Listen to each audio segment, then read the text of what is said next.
دراز سے جنگل جنگل صحرا صحرا بستی بستی قریہ قریہ گاؤں گاؤں سے نوجوان مرد حق پرست زری شاعری کی معراج یہ ہے کہ محفل مسرت میں ذکر 12 امام چہردہ معصومین ہو، لیکن ایک شعر ہندوستان فخر قوم ملت مخزن علم و ادب فکر کے دریا انجمن علم و لیاقت نایاب وراثت کے ولی عزت مآب یاسوف عباس صاحب تشریف رکھتے ہیں۔ ان سے بسر ادب گزارش کریں کہ وہ تشریف لائیں، اور جہاں سے مولانا نے گزارش کی کہ یہ چاندنی یہ رات کبھی ختم نہ ہو، صلوات کی برسات کبھی ختم نہ ہو، میں کرتا رہوں آپ سے باتیں اپنی، اے کاش میری بات کبھی ختم نہ ہو۔ نعرہ صلوات۔ عزت مآب عالی جناب یاسوف عباس صاحب سے گزارش تشریف لائیں، اور اس کے بعد فوراً شاعری کا سلسلہ۔ بسم اللہ الرحمن الرحیم وَكُلَّ شَيْءٍ أَحْصَيْنَاهُ فِي إِمَامٍ مُبِينٍ۔ حضرات علماء کرام، شعراء کرام، حاضرین جلسہ، السلام علیکم۔ کیونکہ شعراء کرام تشریف لا چکے ہیں، بہت طولانی تقریر کا وقت نہیں ہے، کیونکہ مجمع شعراء کو سننا چاہتا ہے، مجمع شعراء کو سننا چاہتا ہے۔ بس شعراء کے لیے چند منٹ، جیسے شعراء علماء و ذاکرین کے لیے مجمع کو جمع کرتے ہیں، بالکل اسی طریقے سے سمجھ لیجئے جیسے شاعر آ کے 3-4 قطعے پڑھے، بس ویسے ہی 3-4 قطعے نثر میں سن لیجئے، نثر میں سن لیجئے، نثر میں سن لیجئے عزیزان محترم کہ ہم امامت کو مانتے ہیں، اور یہ جو مجمع یہاں جمع ہے یہ امامت کا ماننے والا ہے۔ ہم اپنے اماموں کو معصوم مانتے ہیں، ہم اپنے اماموں کو راسخون فی العلم مانتے ہیں، ہم اپنے اماموں کو من جانب اللہ مانتے ہیں۔ اہل علم کا مجمع ہے، یہ عشرے کا سبجیکٹ ہے جو منٹوں میں تمام کرنا ہے۔ ہم اپنے اماموں کو معصوم مانتے ہیں۔ اماموں کا معصوم ہونا، توجہ چاہتا ہوں عزیزان محترم، اماموں کا معصوم ہونا اماموں کی فضیلت نہیں بلکہ مذہب کی ضرورت ہے کہ امام معصوم ہو۔ توجہ چاہتا ہوں عزیزان محترم، مذہب کی ضرورت ہے کہ امام معصوم ہو۔ اگر امام معصوم نہیں ہوگا تو دین کی گاڑی ایک لمحے کے لیے بھی چل نہیں سکتی۔ یہاں یہ لائٹ جل رہی ہے، کرنٹ آ رہا ہے، کرنٹ آ رہا ہے، جنریٹ یہاں نہیں ہو رہا ہے، جنریٹ کہیں اور ہو رہا ہے۔ اگر 1 سیکنڈ کا بھی بریک ہو جائے، اگر 1 سیکنڈ کا بھی بریک ہو جائے تو یہاں لور پور میں اندھیرا چھا جائے۔ اب ہم سے نہ کہنا کہ امام زندہ ہیں کہ نہیں، یہ ٹھہری ہوئی زمین بتا رہی ہے زندہ ہے، چمکتا ہوا چاند بتا رہا ہے زندہ ہے، سورج بتا رہا ہے زندہ ہے، درختوں کی ہریالی بتا رہی ہے کہ زندہ ہے۔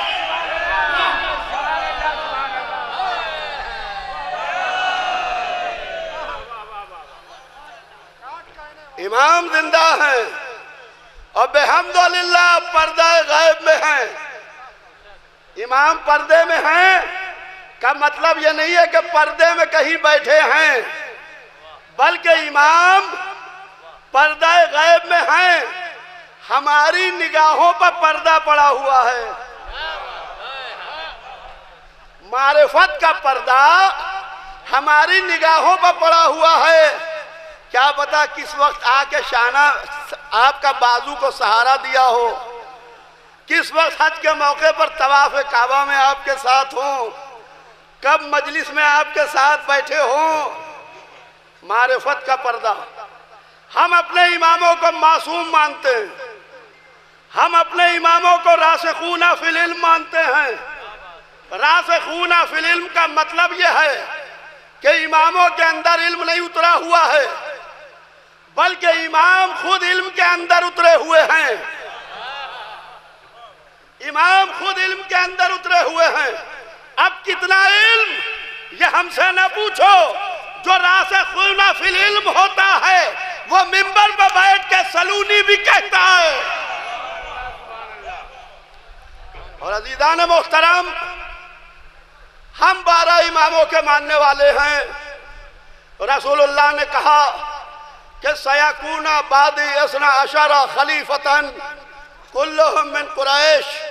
میرے بعد میرے 12 خلیفہ ہوں گے، میرے بعد میرے 12 سکسیسر ہوں گے، میرے بعد میرے 12 نائب ہوں گے. دیکھیے، دل تو بہت چاہ رہا تھا تھوڑی دیر کروں.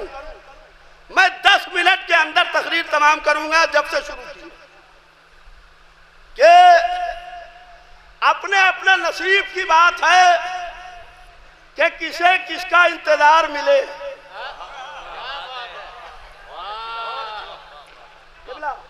اپنے اپنے نصیب کی بات ہے کہ کسے کس کا انتظار ملے.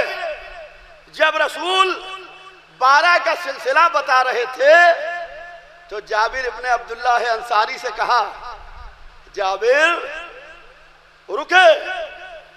جابر کو دیکھا، کہا جابر تم اس وقت تک زندہ رہو گے میرے 5ویں محمد کی زیارت کرو گے. جابر اطمینان سے مسجد میں بیٹھ گئے کیونکہ مخبر صادق نے خبر دی تھی. جابر بیٹھ گئے، تسبیح پڑھنے لگے، یا باخرو یا باخرو یا باخرو. امام باخر کا انتظار کرنے لگے. مسجد والے جابر کا مذاق اڑانے لگے، مگر جابر انتظار کرتے رہے. رسول اللہ نے مولا علی کا انتظار کیا. جابر ابن عبداللہ انصاری نے امام محمد باقر کا انتظار کیا. یہ مجمع امام مہدی کا انتظار کر رہا ہے.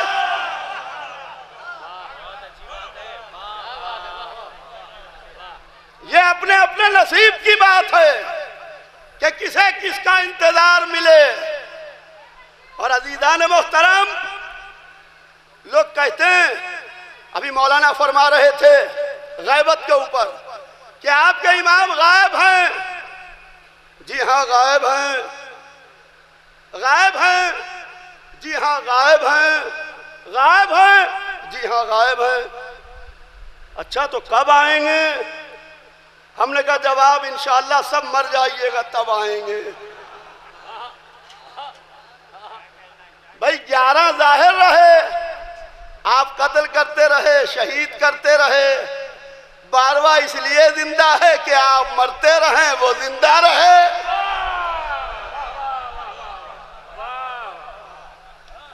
علماء نے بہت جواب دیے. اصل میں علمی جواب سمجھ میں نہیں آتے، لہذا مجھ جیسے جاہلوں سے ایسے بھی جواب سنتے چلیے. کہا کہ آپ کے امام غائب ہیں. کتنی غیبتیں مانے بیٹھے ہیں. اللہ غائب ہے، کوثر غائب ہے، پورے صراط غائب ہے، جنت غائب ہے، طوبہ غائب ہے، خضر غائب ہیں، الیاس غائب ہیں. اتنی غیبتیں سمجھ میں آ رہی ہیں؟ نہیں سمجھ میں آ رہی ہے تو 12ویں کی غیبت نہیں سمجھ میں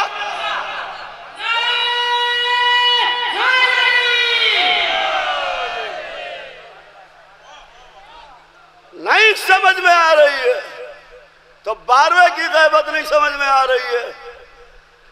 مریم کا بیٹا اگر 2000 برس سے زندہ اور غائب رہ سکتا ہے تو فاطمہ کا بیٹا 1200 برس سے غائب نہیں رہ سکتا.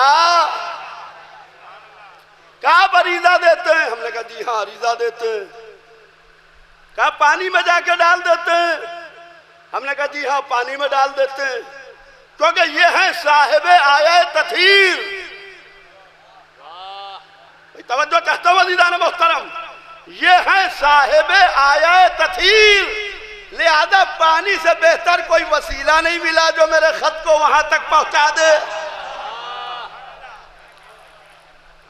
کہ آپ خط بھیجتے ہیں، جواب آتا ہے کہ نہیں آتا ہے؟ ہم نے کہا کہ جواب آتا ہے، اور بالکل آتا ہے، بالکل آتا ہے۔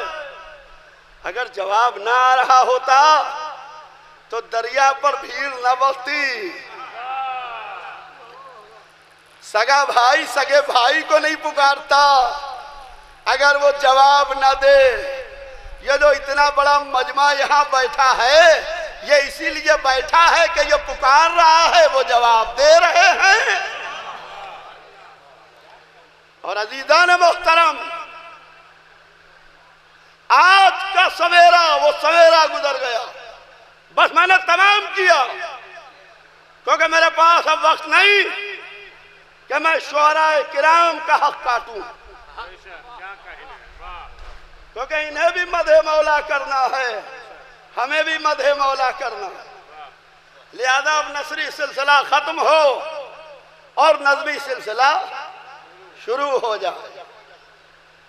کل کی رات جو گزری، ہمارے اور آپ کے 11ویں امام نے جناب حکیمہ کو بلایا، اپنی پھوپھی کو بلایا اور کہا پھوپھی اماں، میں چاہتا ہوں کہ آج کی رات آپ یہیں قیام فرمائیے، کل کی صبح اللہ اپنی آخری حجت کو ظاہر کرے گا۔ تو جناب حکیمہ نے کہا کہ کس کنیز کے بطن سے؟ تو امام نے ارشاد فرمایا کہ نرجس کے بطن سے۔ جناب حکیمہ امام حسن عسکری علیہ السلام کے گھر میں آئیں،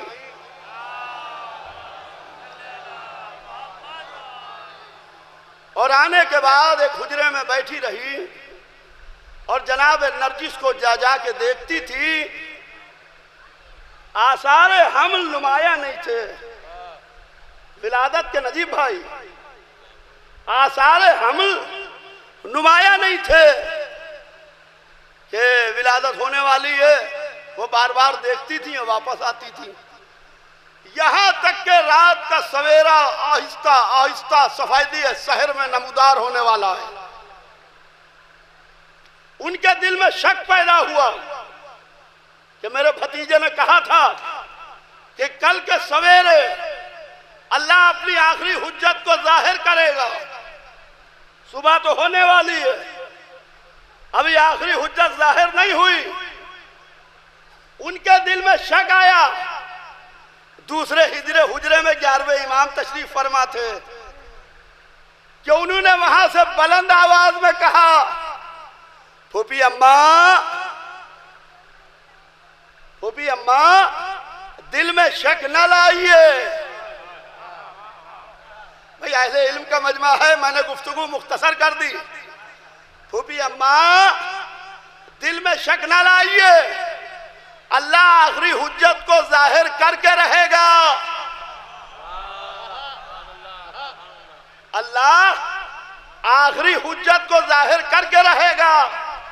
یہ امام اپنی پھوپھی سے نہیں کہہ رہے تھے، یہ امام صبح قیامت تک پیدا ہونے والے آخری انسان سے کہہ رہے تھے کہ اگر غیبت کی رات طولانی ہونے لگے تو اپنے دل میں شک نہ لانا، میرا قائم پردے کو الٹ کے ظاہر ہوگا۔ اور میری دادی مرحومہ کا ایک شعر جس کو میں تقریر کو مختصر کر دوں کہ حسن یوسف کف موسیٰ دم عیسیٰ دیکھیں، حسن یوسف کف موسیٰ دم عیسیٰ دیکھیں، آپ آ جائیں تو ہم بھی رتے زیبا دیکھیں۔